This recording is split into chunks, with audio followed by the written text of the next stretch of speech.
Shalom, que Dieu vous bénisse. C'est encore moi le prophète Daniel Adiel Koudédé. J'aimerais tout simplement te poser cette question. Est-ce que tu es prêt pour la bénédiction? Est-ce que tu es prêt pour la bénédiction? Parce que j'aimerais te dire une chose. Sur la voie de la bénédiction, il y a un élément très important qu'il faut que tu gardes à l'esprit. La séparation. Eh oui, la séparation. Waouh! Quelqu'un va me dire, mais pourquoi sur le chemin de la bénédiction, il y a la séparation? Alors, reste avec moi et je vais te dire pourquoi. Alors, la bénédiction commence par une séparation. Avant même de parler de bénédiction, on doit d'abord parler de la séparation. Et je prends le cas du patriarche Abraham.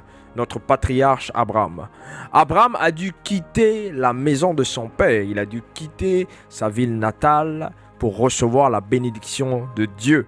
Pourquoi? Parce qu'il y a des choses que Dieu ne peut pas faire tant que nous restons attachés à l'ancien, tant que nous restons attachés à ce qui est vieux. Nous devons sortir du confort, de la zone de confort dans laquelle nous étions pour pouvoir voir la main de Dieu se manifester. Écoutez ceci, certains doivent se séparer des relations toxiques pour avoir le mariage. Certains doivent se séparer des relations toxiques pour être heureux. Si aujourd'hui tu es dans une relation toxique, et tu en souffres tous les jours de ta vie, il sera difficile pour toi de voir le bonheur. Tu vas longtemps prier, tu vas dire Seigneur, aide-moi, viens-moi en aide. Mais je vais te dire une chose, il y a certaines séparations qui sont très importantes. Si tu ne te sépares pas, tu ne peux pas voir la main de Dieu se manifester dans ta vie. Écoutez, nous connaissons tous les histoires de Jésus-Christ. Lorsque Christ devait aller mourir sur la croix, et lors du dernier repas, ce qui s'est passé c'est quoi? Avant sa mort, le dernier repas avant sa mort, ce qui s'est passé, c'est quoi? Il a dit à Judas, va faire ce que tu as résolu de faire dans ton cœur. Vas-y faire. Il y a une séparation qui s'est passée.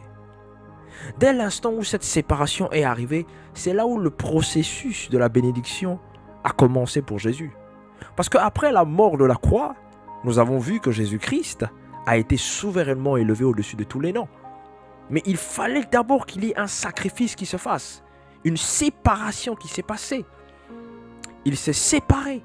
Et lorsqu'il s'est séparé, il est allé à la gloire.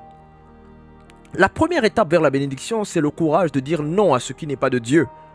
Es-tu prêt à quitter ton confort, tes routines pour obéir à Dieu? C'est la question que je te pose là. Es-tu prêt à cela? Je vais te dire une chose. Il y a certaines bénédictions qui font mal. Il y a certaines bénédictions qui te feront pleurer. Mais si le Seigneur estime qu'il est nécessaire pour toi que tu sortes de là, pour que tu sois béni,